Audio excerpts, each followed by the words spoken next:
When the SEC media poll dropped Alabama to 6th place and California stole top prospect Alius Mayo, national headlines declared the Crimson Tide dynasty officially dead. But on the first day of fall camp, Kalen DeBoer didn't panic. He delivered a 5-word response with a cold smirk that sent shockwaves through coaching offices. "We are definitely aware." Was this a devastating blow to Tuscaloosa, or did the SEC walk into a calculated trap? Before we move forward, make sure to subscribe to the channel right now and let us know in the comments where you are watching from.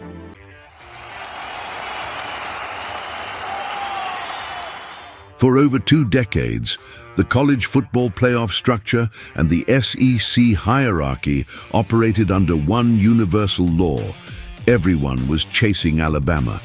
Every headline out of ESPN, every analysis on SEC Network, and every recruiting breakdown treated Tuscaloosa as the ultimate crown jewel of college athletics. But as the 2026 season officially kicks off with fall camp, something deeply unusual is happening across mainstream sports news outlets. When the SEC preseason media poll was published, network executives and national reporters placed Alabama in an astonishing 6th place. Think about that for a second. A program that defined modern excellence received a total of just 3 first-place votes, leaving them trailing Georgia, Texas, and even rival programs that haven't won a national title in generations. On the surface, the mainstream media told a very clear narrative. Nick Saban left, the magic vanished, and Kalen DeBoer is simply holding together a crumbling empire. But what if the numbers reported by major networks are deliberately ignoring what is actually taking place inside the maligned walls of Malmore Athletic Facility?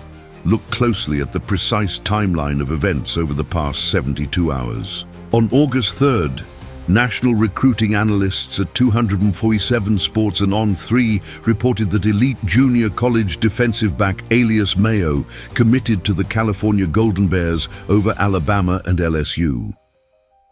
Standing at 6'4" and possessing elite athleticism, Mayo was widely regarded as the consensus #1 JUCO talent in America.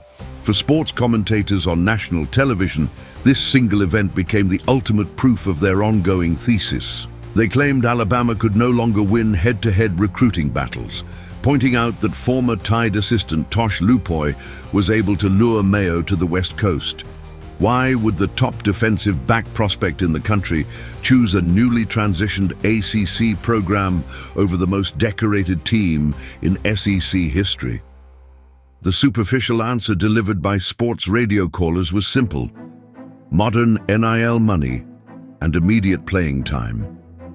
But when you cross-reference actual reporting from local beat writers in Tuscaloosa with national portal records, a vastly different reality begins to surface. Journalists covering Alabama's opening fall camp practice on August 6th noted a very specific detail that national media broadcasts conveniently skipped. Kalen DeBoer walked up to the podium for his first press conference with an unmistakable aura of calm authority. When reporters directly confronted him about Alabama being ranked 6th in the SEC and dropping outside the top 10 nationally, DeBoer didn't offer a defensive rant, nor did he issue corporate cliches. He simply leaned into the microphone, let out a subtle, knowing smirk, and issued 5 deliberate words: "We are definitely aware." Why did a head coach facing unprecedented public doubt look so entirely untroubled by national disrespect? Could it be that the entire narrative of Alabama's decline is based on a fundamental misreading of DeBoer's true strategic blueprint? To understand what is really happening behind closed doors in Tuscaloosa, you have to look at how Kalen DeBoer actually operates when the world turns its back on him. When DeBoer took over at Washington, national media outlets wrote him off before his first kickoff, questioning whether a coach from the Pacific Northwest could handle high-stakes pressure. What did he do? He quietly built an explosive roster in complete silence, bypassed the media circus, and led his team straight to the national championship game. Now, history is repeating itself on an even larger scale in SEC territory. While national television analysts were fixated on the commitment of Alius Mayo to Cal, they completely overlooked a massive structural shift happening inside Alabama's current roster.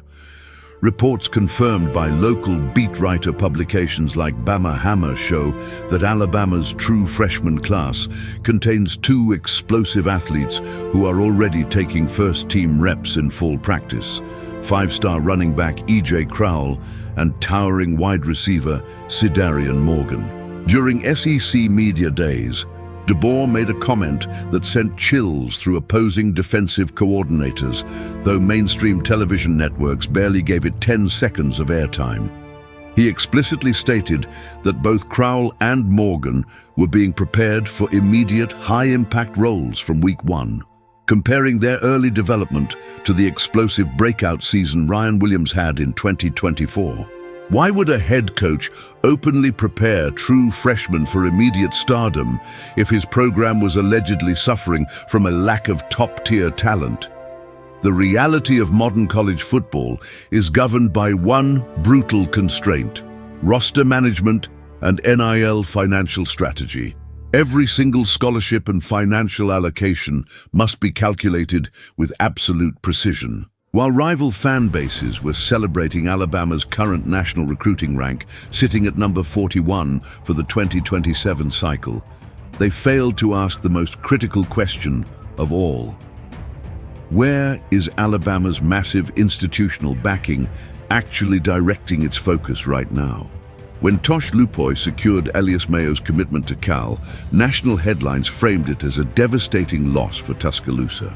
But secondary reports from insider recruiting analysts indicate that Alabama's coaching staff abruptly altered their defensive back target board weeks prior. They weren't outbid. They chose not to enter an escalating bidding war for a prospect who wouldn't arrive until 2 seasons later, opting instead to reserve immediate resources for game-ready talent already in the building. Is it possible that what the media branded as a recruiting defeat was actually a cold, calculated business decision by a head coach who refuses to play by the media's outdated rules? Consider the psychological warfare at play across the SEC right now. For more than 15 straight years, every opponent walked onto the field against Alabama with zero pressure, knowing that losing to the Tide was expected, while beating them would define a coach's entire career. Nick Saban spent over a decade publicly fighting against what he famously called rat poison, the overwhelming national praise that made his players complacent. Every single week, Saban had to convince 18-year-old athletes that they were not invulnerable despite every sports anchor calling them unbeatable. Now, for the first time in a generation, the mainstream media has handed Kalen DeBoer the most dangerous weapon in sports history: absolute disrespect. By placing Alabama 6th in the conference and declaring their recruiting era over, sports commentators have accidentally eliminated every ounce of entitlement from the Tuscaloosa locker room. Why fight against praise when you can use national doubt to ignite a locker room full of former 5-star athletes? Look at what happened when local reporters asked Alabama's veteran leaders about the preseason rankings this week. Players didn't express fear or frustration. They echoed their head coach's cold, focused demeanor. They know that when East Carolina steps onto the field at Bryant-Denny Stadium on September 5th, the network cameras will be searching for signs of weakness. But what will those cameras actually capture when DeBoer unveils an offense featuring unmapped freshman weapons and a defense playing with an uncharacteristic chip on its shoulder? The subtle clues left behind in fall camp reports from Atos Sports paint a picture that national television anchors simply cannot comprehend. While rival programs like Georgia and Texas are forced to manage bloated national expectations and constant spotlight pressure, Tuscaloosa has quietly turned into an insulated fortress. DeBoer has systematically eliminated outside noise by giving the national media exactly the headline they wanted: a quiet recruiting loss out west and a lowered SEC ranking. What if every single press conference statement, every roster movement, and every seemingly passive recruiting decision was engineered to create this exact moment? What if the college football world didn't witness the fall of Alabama, but rather the execution of the most sophisticated misdirection campaign in modern sports history? When you analyze how Tosh Lupoi recruited Alius Mayo, another fascinating detail emerges from West Coast sports outlets. Reports indicate that California pitched Mayo on immediate defensive stardom and defensive schemes customized specifically for his physical profile. Alabama, on the other hand, maintained a strict evaluation protocol, offering standard athletic development without bending institutional promises. Did Alabama truly lose a recruiting battle? Or did DeBoer refuse to compromise the team-first culture that built the program's championship foundation? Rival fan bases in Athens and Knoxville are celebrating what they believe is a new era of SEC dominance, fully convinced that Alabama is no longer the monster lurking in their division. But ask yourself this crucial question. What happens when a team loaded with top-tier athletic talent stops playing for media approval and starts playing for pure redemption? The mainstream media wants you to believe that Kalen DeBoer is an outsider struggling under the massive shadow of a legendary predecessor. They want you to believe that rival coaches like Kirby Smart and Tosh Lupoi have permanently passed Alabama in the modern era of college athletics. They point to surface-level recruiting ranks and preseason polls as undeniable proof that the crown has fallen. But when you look past the loud headlines, examine the actual transcript of DeBoer's press conferences, and analyze the strategic shifts in roster construction, a completely different picture emerges.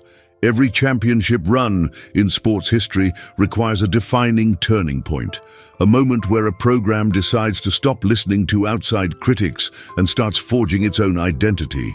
In 2026, that moment wasn't a game-winning touchdown or a dramatic trophy presentation. It was a 5-word sentence delivered with a smirk on a hot August afternoon in Tuscaloosa.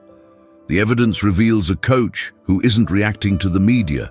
He's letting the media do his motivational work for him. By staying quiet, refusing to engage in public recruiting drama, and allowing the national consensus to write off Alabama, DeBoer has constructed the ultimate underdog trap for the entire SEC. He gave up the illusion of off-season media dominance in exchange for total operational silence inside fall camp. When the dust settles and the 2026 season unfolds, will history record this summer as the moment Alabama fell from grace? Or will it record it as the moment the SEC accidentally awakened a sleeping giant? The media thinks they have already written the final chapter of Alabama football. But as Kalen DeBoer's smirk clearly proved, the true story is about to be written on the field between the lines. What do you think about Kalen DeBoer's reaction?